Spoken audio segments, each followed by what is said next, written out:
Dan yang terbaru, Kim ini memenjarai seorang anak bayi berusia 2 tahun dengan hukuman penjara seumur hidup. Hukuman tersebut berkaitan dengan kepemilikan Alkitab orang tuanya. Mengutip dari The New York Post, mulanya pejabat setempat menemukan sebuah Alkitab milik orang tua balita itu di rumahnya. Meskipun baru berusia 2 tahun, bocah yang tak tahu apa-apa itu kemudian ditangkap untuk dibui.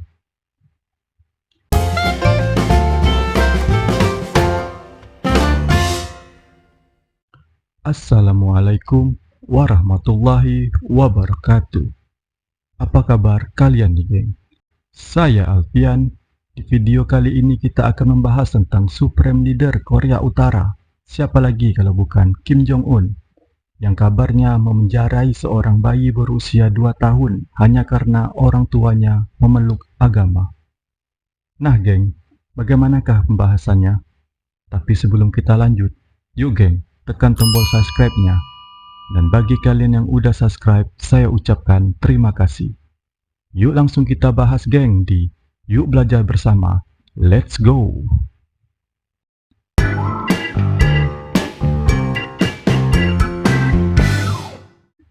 Korea Utara kembali menjadi sorotan setelah Kementerian Unifikasi Korea Selatan merilis laporan yang mengungkapkan pemerintahan Kim Jong-un mengeksekusi lagi warganya. Dalam laporan setebal 450 halaman dan dirilis pada Maret 2023 itu, Korsel menuturkan lebih dari 500 warga Korut kabur sejak tahun 2017 hingga 2022. Dokumen itu juga menjabarkan banyak warga Korut yang dieksekusi mati karena sejumlah kejahatan seperti narkoba hingga penyebaran konten Korea Selatan dan ketahuan melakukan kegiatan keagamaan. Meski begitu, laporan itu tidak menjelaskan berapa jumlah warga yang dieksekusi mati gara-gara kegiatan keagamaan dan alasan hukuman tersebut dijatuhkan. Jadi, adakah agama dan praktik beribadah di Korea Utara? Hingga kini, pemerintah Kim Jong-un yang komunis tidak pernah merilis statistik soal penyebaran agama di Korut. Sebab, Korut secara resmi mendeklarasi diri sebagai negara ateis. Prinsip dasar negara Korut merujuk pada ideologi Juche yang menganut Marxis materialis. Karl Marx sangat mengkritik agama yang menurutnya opium bagi masyarakat. Meski tak percaya agama, Korut melalui konstitusi negaranya mengklaim menjamin kebebasan beragama asalkan praktik keagamaan tidak memperkenalkan entitas dan pengaruh asing, merugikan negara, atau merusak tatanan sosial yang ada. Menurut data Asosiasi Arsip Data Keagamaan Dunia, ARDA, sekitar 80% dari total 22,7 juta penduduk Korut tidak beragama atau ateis. Sekitar 10.000 warga Korut diyakini memeluk agama Kristen Protestan, 10.000 warga lainnya meyakini agama Buddha, dan 4.000 orang memeluk agama Katolik. Ada sekitar 4 gereja yang dilaporkan beroperasi di ibu kota Pyongyang. Meski begitu, keempat gereja itu benar-benar dikontrol ketat pemerintah. Salah satu gereja, Chilgol, juga dilaporkan dibangun sebagai kenang-kenangan atas kepergian mendiang ibu dari pendiri Korut sekaligus kakek Kim Jong-un, yaitu Kim Il-sung. Sementara itu, Korut juga dilaporkan memiliki 300 kuil Buddha yang sebagian besar diklaim peninggalan budaya. Meski begitu, otoritas Korut mengklaim tetap mengizinkan kegiatan agama berlangsung di kuil-kuil tersebut. Beberapa kuil dan relik Buddha juga dilaporkan telah direnovasi atau direstorasi dalam beberapa tahun terakhir dengan tujuan melestarikan warisan budaya bangsa Korea. Menurut US Commission on International Religious Freedom atau USCIRF, kondisi kebebasan beragama di Korut termasuk yang terburuk di dunia. Meski konstitusi menjamin kebebasan beragama, pemerintah juga melarang aktivitas agama untuk menghasut pengaruh asing atau merugikan negara. Siapapun yang kedapatan mempraktikkan agama atau bahkan dicurigai menyembunyikan pandangan agama secara pribadi akan dikenakan hukuman berat, termasuk penangkapan, penyiksaan, pemenjaraan, hingga eksekusi mati. Pada 2021, USCIRF mengidentifikasi ada 68 kasus eksekusi mati warga Korut akibat mempraktikkan kepercayaan agama. Eksekusi mati ini sebagian besar dilakukan kepada mereka yang kedapatan mempraktikkan shamanik atau perdukunan, yakni sebanyak 43 kasus. 24 kasus diantaranya terkait dengan agama Kristen dan 1 kasus terkait dengan Cheondogyo atau agama Korea yang menggabungkan unsur-unsur Konfusianisme, Buddhisme, Taoisme, Shamanisme, dan Katolik Roma. Dan yang terbaru, Kim ini memenjarai seorang anak bayi berusia 2 tahun dengan hukuman penjara seumur hidup. Hukuman tersebut berkaitan dengan kepemilikan Alkitab orang tuanya. Mengutip dari The New York Post, mulanya pejabat setempat menemukan sebuah Alkitab milik orang tua balita itu di rumahnya. Meskipun baru berusia 2 tahun, bocah yang tak tahu apa-apa itu kemudian ditangkap untuk dibui. Hukuman di Korea Utara memang mengatur dengan ketat persoalan Alkitab ini. Menurut hukum Kim Jong-un, warga yang kedapatan membawa salinan Alkitab ke Korea Utara akan menghadapi hukuman mati. Sementara bagi anak-anak akan dihukum penjara seumur hidup. Saat ini, bayi bersama seluruh keluarganya sudah dipindahkan ke kamp penjara. Di sana mereka akan menerima hukumannya.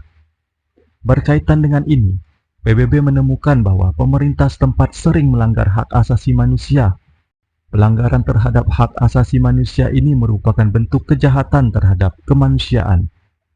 Dalam laporan tahun 2022, ditemukan bahwa pemerintah Korut terus mengeksekusi, menyiksa, dan menangkap orang secara fisik karena kegiatan keagamaan. Korban-korban ini ditangkap, ditahan, kerja paksa, dan disiksa. Tak sedikit yang masuk pengadilan tapi ditolak. Mereka bahkan menjadi sasaran kekerasan seksual dan eksekusi publik. Seorang tahanan yang dibebaskan pada tahun 2020 mengaku bahwa pihak berwenang memperlakukan orang Kristen dengan siksaan paling keras. Bahkan, mereka pernah dipaksa berdiri selama 40 hari berturut-turut yang membuat mereka kehilangan kemampuan untuk duduk. Umat Kristiani dianggap sebagai anak tangga terendah dalam masyarakat Korut dan terus-menerus rentan dan dalam bahaya. Astaga, tadi bilangnya menjamin kebebasan beragama setiap penduduknya, tapi ini kok yang ketahuan memeluk suatu agama malah ditangkap-tangkap sih jadinya. Apa karena praktik perdukunan atau itu malah alasan Kim aja untuk nangkap-nangkapin orang yang beragama di sana? Kalau menurut kalian gimana, geng? Coba tulis di kolom komentar. Sebelum kita lanjut, geng, yuk tekan tombol subscribe-nya, geng. Dan bagi kalian yang udah subscribe, saya ucapkan terima kasih.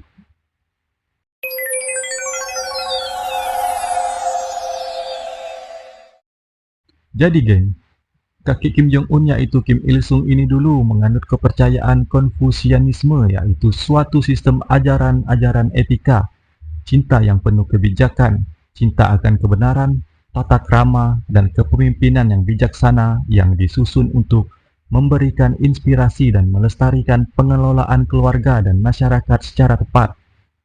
Terlepas dari kenyataan bahwa sebagian besar dari mereka bertahan hidup di bawah pengaruh shamanisme, yaitu kepercayaan pada makhluk gaib. Ya, kalau bisa dibilang mempercayai para leluhur mereka juga sih, geng.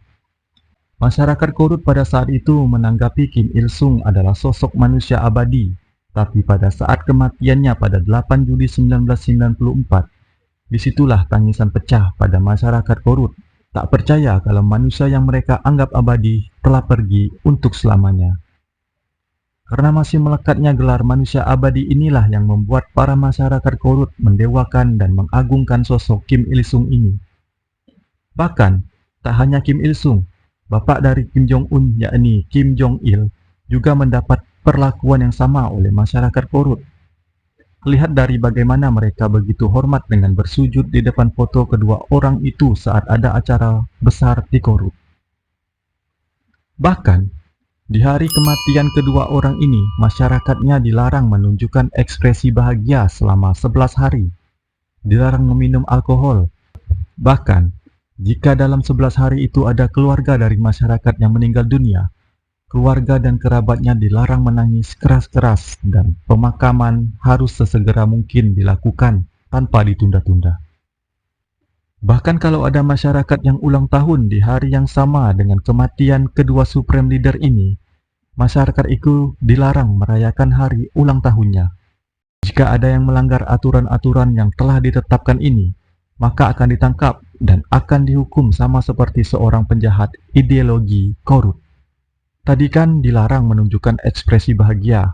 Nah, selain itu, masyarakat juga dilarang menunjukkan ekspresi gundah atau bersedih.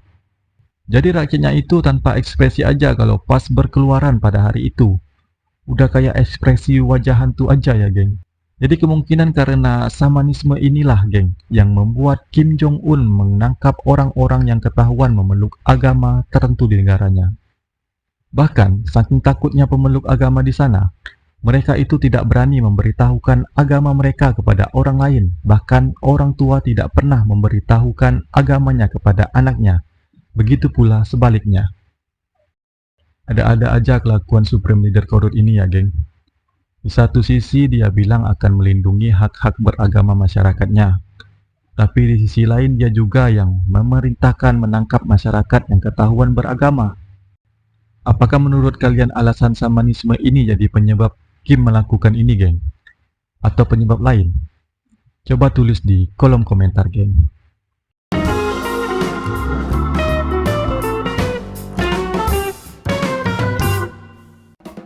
Oke lah, geng. Sekian dulu video kali ini. Semoga video ini bermanfaat dan menambah wawasan kalian. Dan jangan lupa untuk like, komen, dan subscribe-nya, geng. Kalau ada salah-salah kata, salah-salah data, dan salah-salah yang lainnya, saya mohon maaf, geng.